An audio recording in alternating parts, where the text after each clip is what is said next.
SCAD, and thank you for being a part of Define Art 2021. And you can see where I am. It looks so awesome. I'm so sad we aren't able to be there in person and see it. This exhibition is simply fantastical, with friendly beasts based on the personalities of friends, family, and loved ones. I want to know, like, how do you decide who to evoke and what materials best suit them? I'll sit there and think about the past couple days and interactions I've had with buddies. I'm not like, this is my father, this is my brother, this is my mom or something. It's just like, I had a good conversation with a friend last night and they were goofy in a specific way. And it's a portrait of that goofiness specifically, not necessarily them as a person. So I don't know, it's just kind of whatever is floating in your brain when it gets there. Would you elaborate on the breadth of materials and techniques that you use? Ceramics, beadwork, weaving, carving, stone carving, bronze casting, resin, wood. That's a lot of stuff. Yeah. And I think specifically for this show, the red guy behind you, we actually just sculpted it out of wax, which is pretty difficult to do in a larger scale. That was our biggest push, was to be pushing larger scale works with this direct wax sculpting technique, which was really fun. Yeah, some of these guys are pretty big in here. Definitely. Your works are biomorphic and playful, and I'm wondering how your practice has evolved.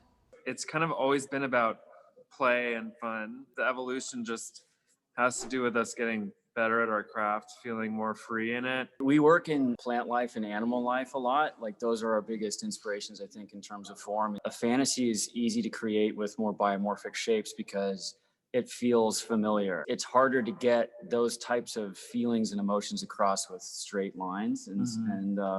And so we've always just sort of worked inside of like a more biomorphic feel because it feels more intimate, I think, for us. The little squiggly horns are some of my favorite touches. Yeah, totally. They're pretty cute. Yeah. How do you navigate the creative process as a duo? We're twins and we kind of understand each other naturally, but we also have two very different approaches and we like different things. I know that Nikki is going to be better at sculpting a gesture than I am. And he tends to like not step on my toes if I'm doing like a material study or something like that. We both value each other's talents in that way. So and give each other space, you know, and then Yeah. we'll sort of like come up with things on our own and then push them towards each other. And then when the moment's right for them to combine, you can just feel it, you know? And then oftentimes if you follow support rather than execution, you actually end up with a better object in the end. We're having fun in our studio and talking to each other and just trying to come up with ideas that like makes the other one excited. And both our parents really taught us an appreciation for artwork. There was always art around the house and art books. There was a piano, there was always music. And it's like, we're really lucky to have grown up in an incredibly creative environment. Your work dances between fine art and functional design. You're darlings of the art fair world. But what do you show at Design Miami versus Art Basel, for instance? Well, we showed these large mushrooms at Design Miami. We called them umbrellas. And so technically, if it is an umbrella, it's a design object. And then we also showed paintings that had a frame that we made. We made the painting and the frame, but we would list them as a frame. And then the painting was just a filler object. So it was more about how we would describe it. And I think that sort of points to how much of a spectrum it is, the art and design spectrum. We're just making our stuff.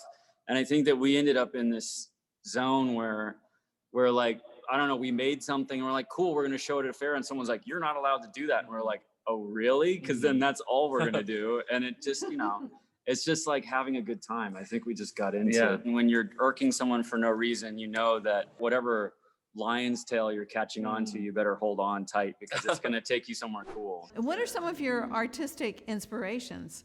I think that a lot of our inspirations would be anybody that really makes excellent fantasies. I love Nikki de Saint-Phal. I love Yayoi Kusama.